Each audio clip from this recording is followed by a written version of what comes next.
l'heure qui vient, on parlera aussi du niveau en orthographe des étudiants français. Visiblement, ça mériterait qu'on y consacre une émission entière. On verra. On va déjà vous proposer un reportage sur cette question, sur ce naufrage. Oui, vous allez l'entendre, c'est un naufrage. Ce sera à 8h. Reportage maintenant sur le niveau en orthographe des étudiants français qui, pour certains d'entre eux, pardon de le dire, sont nuls. C'est pas moi qui avance ça, c'est les profs et les différentes études menées ces dernières années sur le sujet. Et le problème est si sensible que certaines universités ont recours de plus en plus fréquemment aux services d'entreprises privées qui évidemment font du business en faisant du rattrapage niveau CM2 à la fac. Exemple, la société Who Knows qui propose une plateforme d'entraînement en orthographe sur le net. Reportage de Marion Dubreuil. En plein milieu des partiels, les étudiants en licence de management de l'université Paris 12 révisent un examen un peu particulier, un examen en orthographe. Quand tu fais quelque chose pour quelqu'un, c'est à l'intention. L'intention. Par contre, j'ai rédigé ce mot à l'attention de... Je pensais pas qu'à l'université, en Bac+3, on allait revenir sur des règles qui sont normalement assez évidentes. Je révise plus l'orthographe depuis que je suis en CM2 presque, alors je pense que si j'avais pas eu ça, j'aurais pas révisé. Oubliez le Becherel et le dictionnaire, c'est sur Internet que ça se passe, sur ordinateur et smartphone. Alors comment ça marche ? En fait, on est interrogé sur des fautes d'orthographe, savoir si on sait voir où sont les fautes d'orthographe dans un texte. Exemple. Une réponse s'avère exacte, c'est quelque chose qui ne se dit pas du tout, parce que s'avérer, ça veut déjà dire qu'elle l'est, donc j'espère ne pas refaire l'erreur. C'est Who Knows, une entreprise lyonnaise qui a développé ce logiciel il y a 6 ans.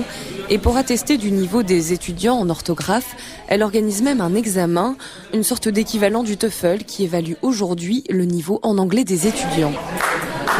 Vous êtes présent aujourd'hui donc pour la certification Voltaire. Ça signifie que vous êtes présent à un examen de votre licence. Joanne Le Goff, professeur des universités et responsable de la licence gestion des entreprises à l'IAE Gustave Eiffel. Les fautes sont de plus en plus nombreuses et de plus en plus graves, mais on peut trouver dans une copie un mot qu'on va lire, qui va nous intriguer, qui va être orthographié dans une copie avec les lettres L-A-H-B-A.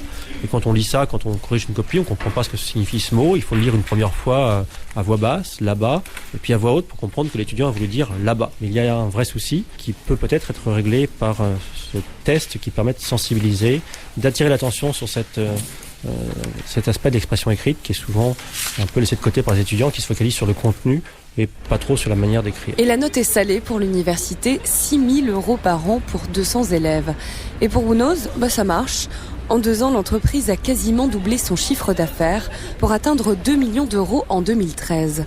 Le projet Voltaire a déjà séduit 500 établissements scolaires qui représentent sa principale clientèle. Patrick Pognan, je suis enseignant permanent à l'UT Paris Descartes dans le département carrière sociale. Ils offrent quand même un service que nous sommes incapables pour l'instant d'offrir.